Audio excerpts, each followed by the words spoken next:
નમસ્કાર ખેડૂત મિત્રો, આ છે તારીખ 31 જાન્યુઆરી 2026ના ડુંગળીના બજારના ભાવની ઓફિશિયલી માહિતી રિપોર્ટ।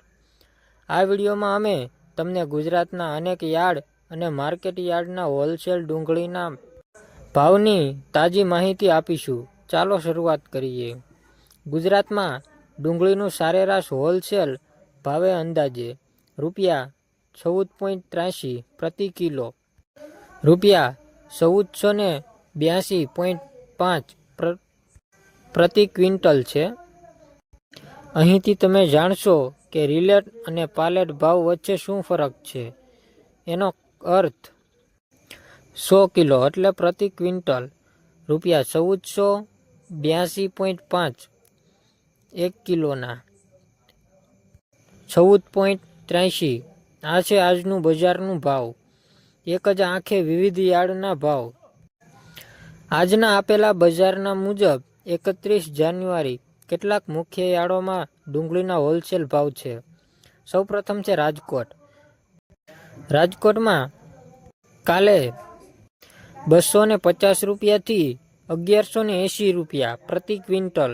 ત્યારબાદ છે આણંદ। આણંદમાં 1500થી 2000 રૂપિયા પ્રતિ ક્વિન્ટલ। ત્યારબાદ છે સુરત।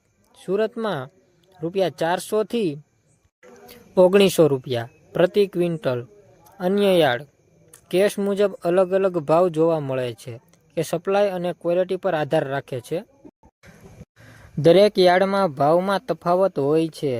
બજારમાં આવક, ગુણવત્તા, જગ્યાની માંગ પ્રમાણે ભાવ ઓછી વધારે થાય છે। નીચા ભાવ એટલે કે વધારે સપ્લાય અને ઊંચા ભાવ એટલે ઓછા આવક અથવા સારી ક્વોલિટી।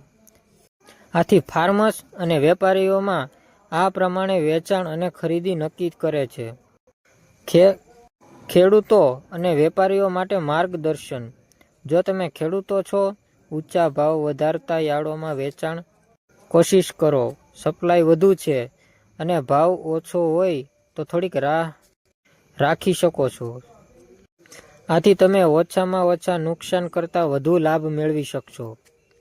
રિલેટ બજારમાં શું ભાવ?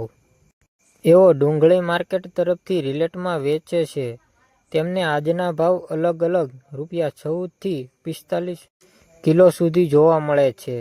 આ વિસ્તારમાં સ્પષ્ટ છે કે હોલસેલથી થોડી વધુ રિલેટ ભાવ છે। હાલમાં ડુંગળીના ભાવમાં ઘણો ફેરફાર જોવા મળે છે।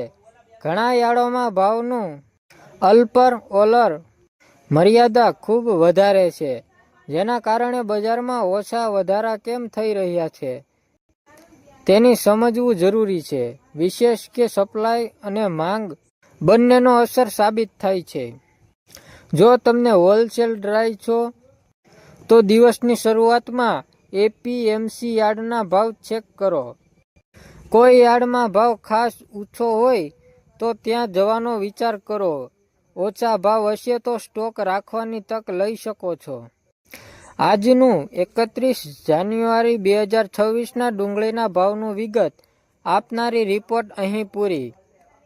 વિડીયો પસંદ આવ્યો હોય તો લાઈક કરો અને ચેનલને સબસ્ક્રાઈબ કરો। કોઈ પ્રશ્ન હોય તો કોમેન્ટમાં લખો। જય ખેડૂત, જય ગુજરાત।